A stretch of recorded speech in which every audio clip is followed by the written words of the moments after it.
Pastor, nih gue mau nanya, simpel aja, cepet. Menurut lu, gereja itu bisnis bukan? Bukan. Bukan. Kenapa lo bisa bilang bisnis? Oke, simpel. Nih ya, satu. Bisnis itu butuh apa? Satu, ada produk. Dalam hal ini menurut gue produk gereja adalah pelayanan siraman rohani. Dua, ada pembeli, orang yang datang untuk mendapatkan produk tersebut. Lalu ada faktor-faktor produksi seperti gedung, seperti sound system, seperti apa hal-hal yang lain untuk menciptakan hal tersebut. Lah kalau ada pembeli, ada penyedia jasa, dan ada faktor-faktor produksi, dan ngomong kasarnya ada revenue yang dihasilkan untuk memaintain perputaran uang itu bisnis dong, udah jelas. Oke. Saya nggak bisa pungkiri bahwa ada yang menjadikan gereja itu bisnis. Memang ada, cuma kita nggak mau bahas bisnis di sini. Karena bagi saya, gereja itu bukan bisnis tetapi misi. Oke. Nah bedanya apa? Kalau bisnis, saya hari ini sebagai salah satu pendeta juga. Kalau gereja untung, apakah saya untung? Tidak.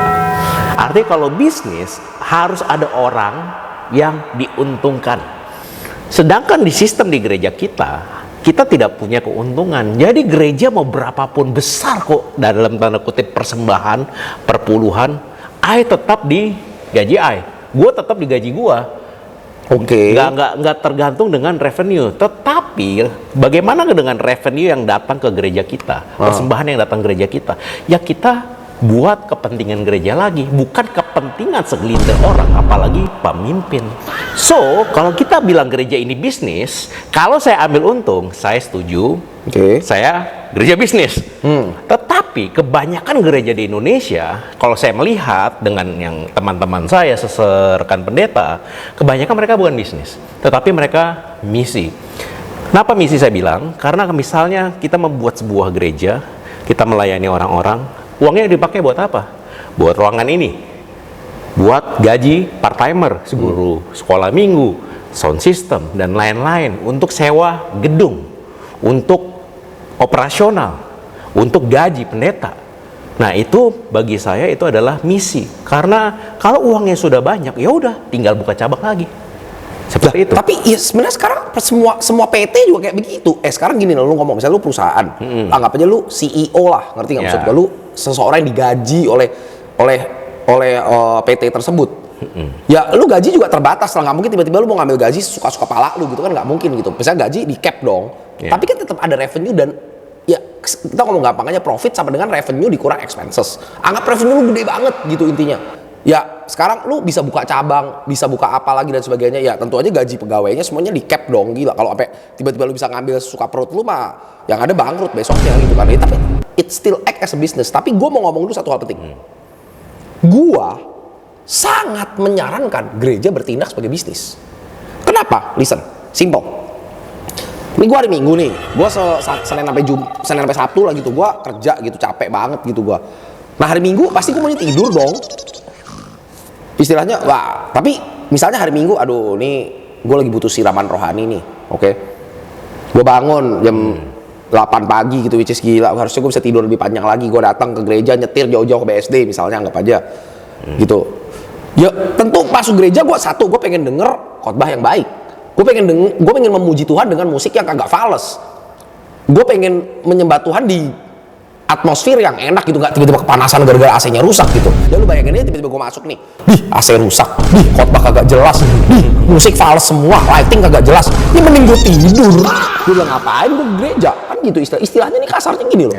Ya gereja bertindaklah sebagai bisnis, karena saat lu memberikan pelayanan penyediaan spiritual, gue nih customer coy.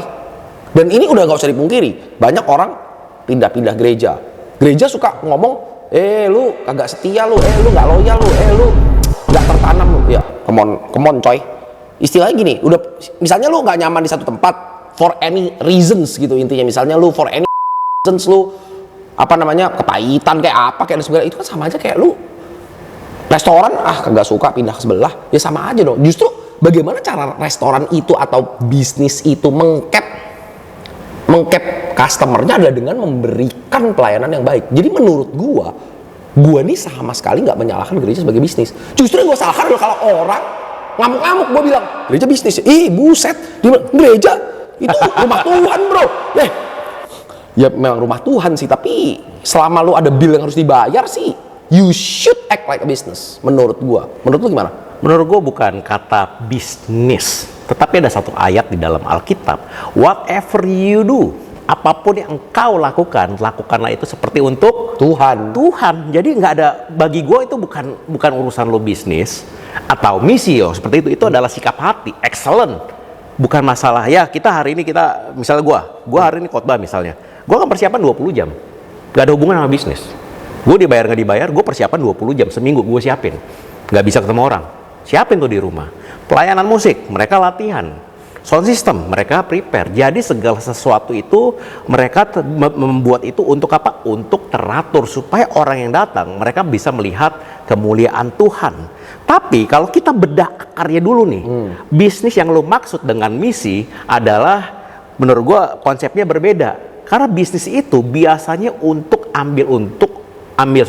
bisnis itu adalah untuk mengambil untung, memperkaya diri, itu bisnis. Memperkaya diri atau memperkaya korporasi sama dong. Istilahnya diri nggak diperkaya, korporasi diperkaya, ya nggak masalah aja. Misalnya tiba-tiba masalah. Loh, sekarang misalnya nih gereja dapat tiba-tiba misalnya berapa revenue per bulan 20M gitu misalnya. Ya dengan lu bisa memutarkan itu gedung yang lebih baik, sound system yang lebih baik. Makanya ya istilahnya, maaf kata nih, kesejahteraan pendetanya juga bertambah. Ya oke dong, kagak masalah. Kan itu ceritanya nih, menurut gua nih, kalau gua boleh ngomong ya kasarnya nih. Menurut gua, bisnis modelnya gereja itu Alkitabiah diatur di Alkitab. Menurut gua ya, based on pengertian gua ya, mungkin Alkitab gua ada. Setahu gua ada ayat yang bilang kayak gini, bawalah persembahan perpuluhan ke dalam rumah Tuhan, supaya ada persediaan makanan di situ. Karena merekalah yang berjaga buat jiwamu. Nah, setahu gua. Nah, itu kan sebenarnya menurut gua itu bisnis model yang Tuhan kasih. Karena kenapa? Bawa persembahan perpuluhan dalam rumah Tuhan supaya ada makanan di situ karena mereka yang berjaga buat jiwamu. Artinya apa? Pendeta atau istilahnya pemuka agama nih kerjanya ngapain? Berjaga buat jiwa saya. Karena mereka berjaga buat jiwa saya kasih ya istilah kita memelihara mereka dong. Gitu, dengan cara apa? Dengan cara ya kita memberikan perpuluhan supaya terjadi perputaran dalam gereja. Jadi maksud gua ya nggak salah, bos. Terus kalau misalnya tanda kutip ternyata banyak orang yang terberkati, anggap nih misalnya ngomong kasar, khotbah lu bagus. Orang merasa tergembalakan dengan baik. Makin banyak ngomong ke sebelah, gereja sebelah bagus loh, khotbahnya bagus loh. Makin banyak masuk. Ya perpuluhannya makin banyak muter, akhirnya gereja lu kaya, ya itu kan kasarnya if you do business right, ya you berkembang gitu dong. Ya nggak ada yang salah dengan itu sih, bos. mungkin ada yang salahnya dengan yang namanya hati nurani. Kita ngomong tadi kan lu membahaskan tentang Maliaki, tentang perpuluhan. Nah, mungkin kita bahas dulu ya tentang perpuluhan itu sendiri seperti apa. Perpuluhan itu pertama kali yang melakukan perpuluhan siapa aja? Di dalam Alkitab. Setahu gue sih ya siapa ya? Nggak tahu gue. Abraham. Oke, fine. Abraham itu melakukan perpuluhan karena Tuhan sudah membuat Abraham itu menang. Abraham bersyukur, lalu dia membawa perpuluhan kepada siapa? Melkisedek, yang merupakan adalah shadow of Christ. Nah, ini menjadi tolak ukur gereja untuk gereja membuat sebuah standar untuk mereka membawa perpuluhan. Jadi ada satu suku yang sebelah sukunya bekerja, satu sukunya namanya suku Lewi. Mereka menerima 1/10 untuk apa? Untuk bait Allah. Ini perjanjian lama, dan di Maleaki berapa ribu tahun kemudian setelah kejadian Abraham ini, Tuhan ngomong seperti ini, kamu telah menipu aku. Ini ngomong perpuluhan nih. Ini ayat yang sering dipakai. Dan kita didoktrin, kamu harus perpuluhan, kalau enggak kamu kena kutuk. Karena Tuhan pernah ngomong di Maleaki, ujilah aku. Kamu jangan menipu aku. Jadi ceritanya begini kurang lebih. Di Maleaki itu, sistem dalam perpuluhan itu, masyarakat orang Israel itu membawa perpuluhan kepada imam besar. Ngerti. Nah, konteks di Maleaki 2 lebih tepatnya, Tuhan ngomong ini ke siapa? Konteksnya.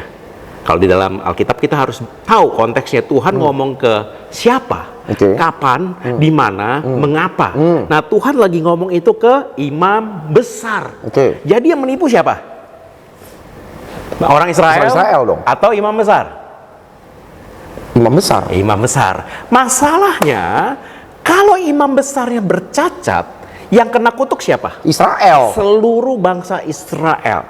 Jadi imam besar pada saat itu mereka mempersembahkan korban yang cacat.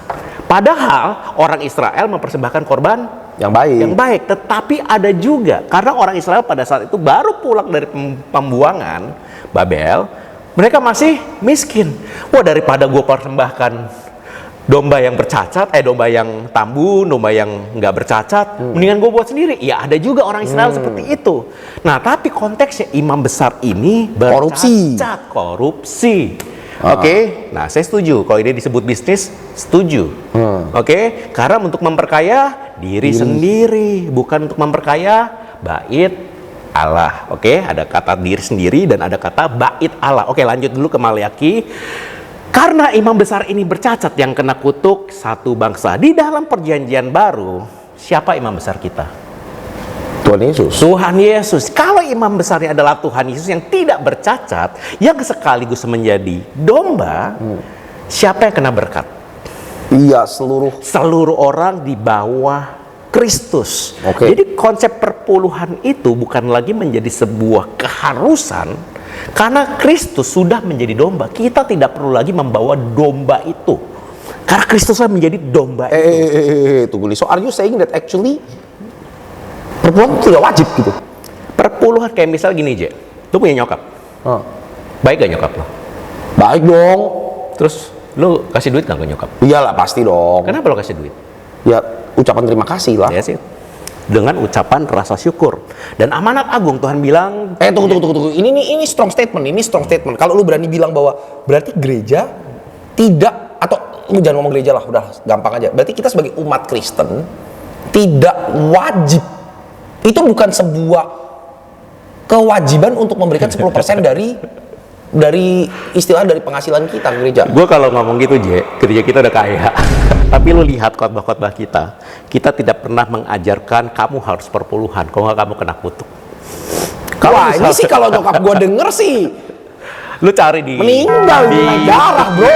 Pengajaran gereja kita Lu tidak ini gue simpel aja gue ngomong. Ini gue simpel aja gue ngomong nih ya. Ini emak bapak gue tuh udah ngomong kayak gini, Van. Lu ini bisa diberkati ya. Kita orang tua ini diberkati nih. Itu karena perpuluhan. Jadi lu jangan sampai ya sekali-sekali, bahkan dia bilang gini, sampai gue mati pun ya, kalau ada satu firman yang gue harus pegang, bayar perpuluhan. Karena tanpa itu lu nggak, apa namanya istilahnya, wah lu bakal belalang pengirik lah, belalang pengikat dan sebagainya gitu loh. Jadi ya jujurnya sih gue bayar perpuluhan satu ya karena gue berterima kasih lah, Tuhan kasih gue kerjaan satu gitu loh. Tapi ada loh ya pemikiran-pemikiran kayak kalau gue sampai gue gak berkat, dan which is gue pernah loh kayak misalnya gue tiba-tiba duit hilang. Wah, gara-gara gue gak bayar perpuluhan nih. Ya, akhirnya gue bisa kayak gini, bahkan gue bisa kayak dapat penghasilan segini, bulan depannya gue dapat penghasilan lagi.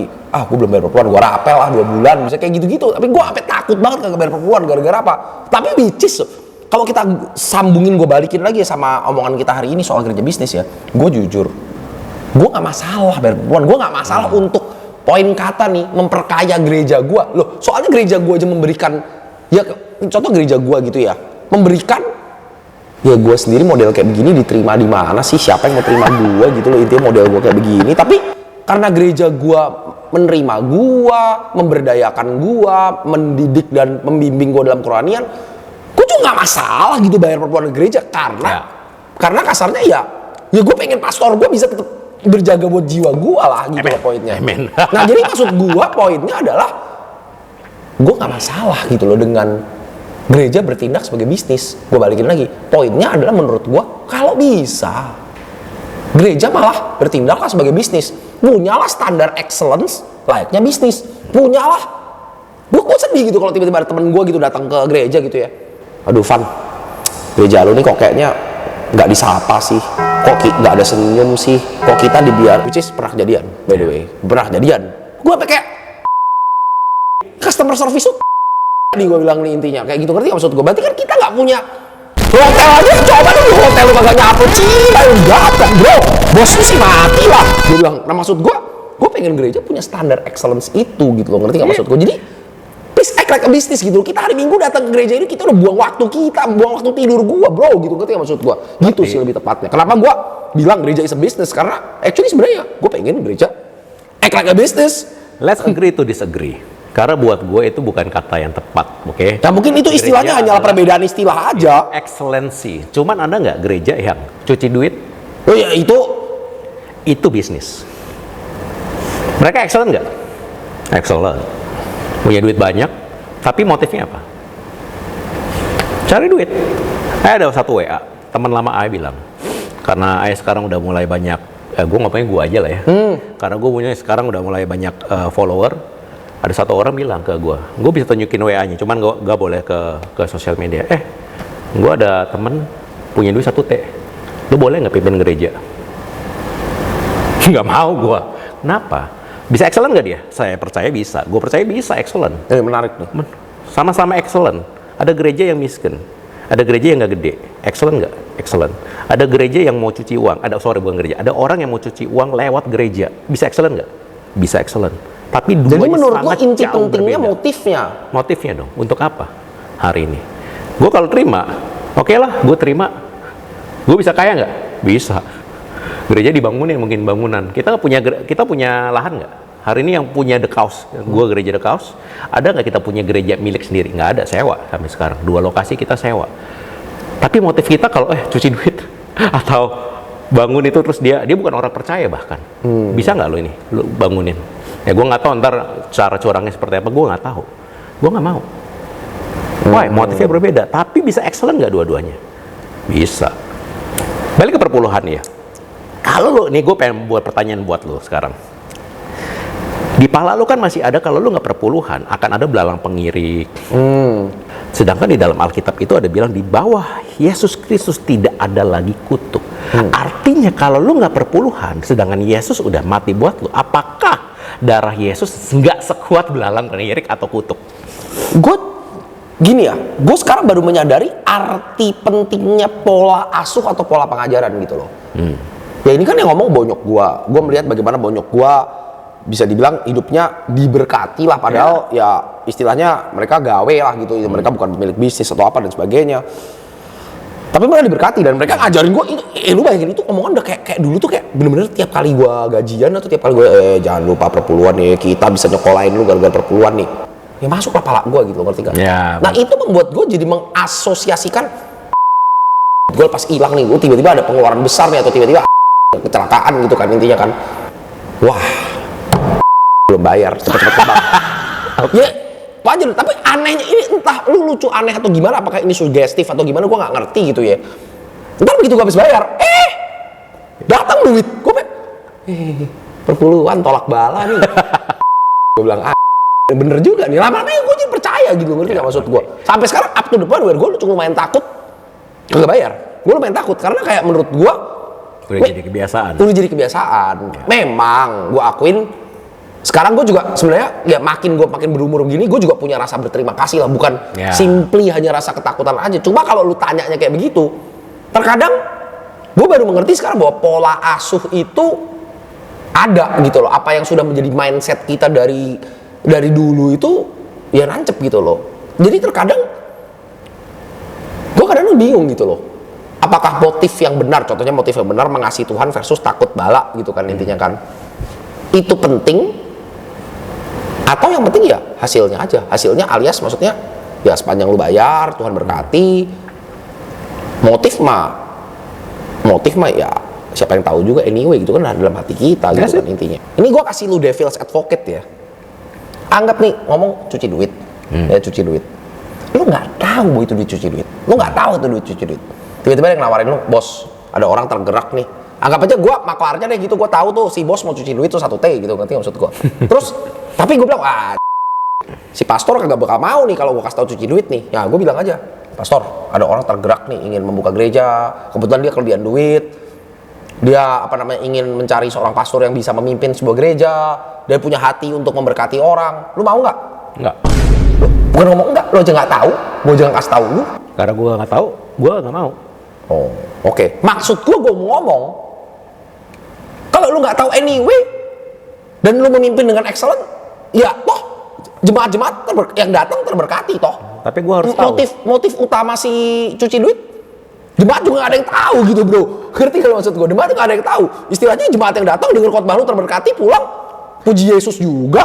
Ya, untung kita punya karunia membedakan roh. Fine. Ada satu fakta. Oke, kita nggak pernah ajarin berapa tahun kita gereja, 16 tahun ya. 16 tahun kita tidak pernah memaksa jemaat kita untuk melakukan perpuluhan. Dan you know what, tahun 2020 COVID.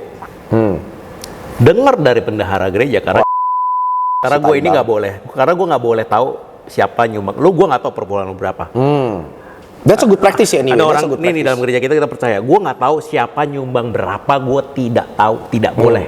Kenapa? Kalau gue tahu lu nyumbangin 100 juta sebulan, ya mungkin gue akan deketin lu. Awalnya tulus, cengli. jadinya nggak tulus. Nah, tapi ada satu fakta menarik during COVID. Tahun 2020, setahun kita habis itu COVID kan, you know apa yang terjadi dengan keuangan gereja kita? Stabil. Nggak naik, tapi nggak turun. Artinya apa? Karena kita khotbahkan itu bukan, oh kamu harus, lu bayangin deh, orang lagi susah. Lu bayangin lu lagi miskin waktu COVID. Emang miskin? Ya gitu kan, kelihatan ya tambah. Emang miskin? Habis lu lagi miskin, terus gue datang ke lu. Dia udah perpuluhan belum? Sampai kayak begitu sih, itu. Tapi praktek kayak begitu, emang gue tau banyak juga. Iya. Dan itu salah satu bukti bahwa ketika orang kita ajarkan right believing will produce right doing. Mereka pasti perpuluhan. Mereka masih perpuluhan tanpa disuruh. Kenapa? Ayo nggak tahu. Karena mereka sudah mempunyai right believing, pemahaman akan Alkitab dengan benar. Pemahaman yang benar akan menghasilkan perbuatan yang benar. Jangan dibalik. Ngerti? Kamu harus berbuat benar supaya kamu dianggap percaya. Kebalik. Kalau kamu percaya, nggak usah disuruh. Kita nggak ngomong perpuluhan doang, kita ngomong semua. Kita ngomong ketaatan. Kamu harus taat supaya kamu diterima Tuhan. Salah. Cengli. Kamu diterima Tuhan, ngerti. baru kamu taat. Cengli. Nah, kurang lebih seperti itu. Ini tentang perpuluhan. Nah, balik lagi back to the topic bahwa gereja itu bisnis. Menurut saya bukan masalah bisnis, tapi masalah motivasi. Kita bisa mengajarkan orang perpuluhan dengan motivasi yang salah. Supaya apa? Supaya gue bisa ngomong ke orang, ayo kita bangun gereja, boro-boro bos. Untuk bangun cabang kedua, gue tahu pengorbanan rekan-rekan gue pendeta, Pastor Juliam, Pastor Indra, gue tahu. Pastor Juliam kosongin tabungan, gue jual mobil, Pastor Indra releasing rumah, gue tahu. Kalau ini bisnis, gue nggak agree. Kenapa? Karena ini bukan bisnis, karena gue rugi. Kalau bisnis harusnya gue untung. Harusnya gue nggak perlu nulis buku, ya gue udah kaya, ngapain gue nulis buku, ngapain gue harus kerja. Dan main income gue income gue itu dari luar gereja dengan bisnis. Kalau gereja segitu enaknya itu, gue udah nggak perlu bisnis. Jadi gereja itu bukan bisnis buat gue, gereja itu pelayanan, gereja itu misi, gereja itu panggilan. Kalau bisnis gue udah untung motivasi gue ngajarin perpuluhan. Kalau gue mau bisnis, udah gue ajarannya ketakutan. Kamu harus perpuluhan, kalau nggak bla bla bla bla bla. Yang kita ajarkan bukan perpuluhan, yang kita ajarkan adalah generosity, hati yang bersyukur, hati yang hati yang memberi. Dan siapa yang memberi terlebih dahulu untuk kita? Ya, yang di atas Yesus. Karena Yesus sudah memberi terlebih dahulu. That's why kita memberi ke orang. Itu yang kita percayain. Gitu. Ya sebenarnya sih cengli-cenglinya ya. Gua agree sih dengan maksudnya gini. Enggak, tadi gua mau ngomong satu hal ini, penting. Ya, gua pernah ngomong sama salah satu jemaat gereja, lu lah gitu intinya. Dia bilang kayak gini. Ini kalau gereja nggak berdasarkan grace ya, mungkin kita bakal jauh lebih kaya. Gereja ini bakal jauh lebih kaya. Dia bilang kayak gitu. Maksudnya apa? Coba contoh nih. Ya, satu, soal perpuluhan. Lapang diri akan datang. Nah, orang semua bayar. Dua, pelayanan di gereja telat datang. Kalau di gereja lain, ada yang pernah cerita sama gue lah, pelayanan di gereja lain kalau sampai telat datang, lu gak disiplin rohani lu. Kalau di gereja kita udah santai, lu istirahat dulu, habis itu kita main. Ngerti gak maksud gue? Dengan lu memberikan disiplin rohani yang keras, orang akan makin kasarnya lu dapat pekerja gratis, bos. Lu faktor produksi lu bisa lu tekan, ngerti nggak? Duit akan lebih banyak. Nah mungkin gereja lu Ya itu dia ngomong gitu, ya gereja kita kayak kaya karena kita terlalu graceful. Tapi jujur gue bilang, mungkin alasan gue akan memilih gereja kayak begitu adalah karena justru lu mengajarkan hal yang benar, bukan menebarkan ketakutan, bukan berpikir untuk diri sendiri. Dan mungkin itulah pesan terbesar gimana gue bisa melihat Yesus yang nggak menebar ketakutan, nggak membuang orang model kayak gue begini yang setengah. Iya sih. Bercanda. Ya dengan gue rasa itu sih pesan utamanya sih menurut gue sih. Menurut lo? Bagus. I think apa yang gereja kita lakukan, kita pure memberitakan apa yang Tuhan sudah lakukan kepada kita semua. Bukan apa yang kita harus lakukan untuk Tuhan, tapi memberitakan apa yang Tuhan sudah lakukan untuk kita. Sebagai sebuah fakta, di dalam Alkitab ada kurang lebih 8.810 janji Tuhan kepada manusia, kepada nabi tertentu, rasul tertentu, pada bangsa Israel. Ada sekitar 8.810. Lu tahu peraturannya ada berapa banyak? 1051 peraturan. Artinya 8 kali lebih banyak janji Tuhan dibandingkan dengan rules yang diberikan. Dan untuk rules, bukan rules ya, perintah Tuhan kita ngomongnya, perintah Tuhan yang Tuhan berikan kepada manusia 1051 tadi, untuk setiap satu perintah artinya ada 8 kali janji. Artinya ketika Tuhan memberikan perintah, Tuhan juga memberikan kekuatan untuk orang berjalan, kekuatan untuk orang mempunyai niat. Ada 8 kali janji di dalam setiap satu perintah. Nah, kita tidak mau fokus kepada perintah Tuhan. Oh, kamu harus begini, kamu harus begitu. Yang kita mau fokus apa? Janji Tuhan. Karena emang itu sudah terbukti secara fakta bahwa Tuhan begitu mengasihi kita, bahkan Dia merelakan anak yang tunggal untuk kita. Ketika kita menyadari betapa lebar dan dalamnya kasih Tuhan, otomatis cengli lah. Lu pasti perintah dijalani otomatis. Cengli. Gitu. Jadi kurang lebih itu yang tentang gereja bisnis ya. Jadi kalau dari gue mungkin lebih enak dengernya adalah motivasinya apa. Untuk pendengar kita nih, kalau ada komen langsung komen aja ya. Let's agree to disagree. Kalian tidak harus setuju dengan apa yang kita katakan hari ini, tapi itulah indahnya Tuhan. Oke, kita tidak harus agree on everything. Sama seperti mungkin hari ini suami dan istri. Saya sama istri saya mostly agree on everything, tapi ada hal-hal yang mungkin sampai saat ini kita belum bisa agree. Apalagi agama. Cengli. Oke, God bless you. God bless you.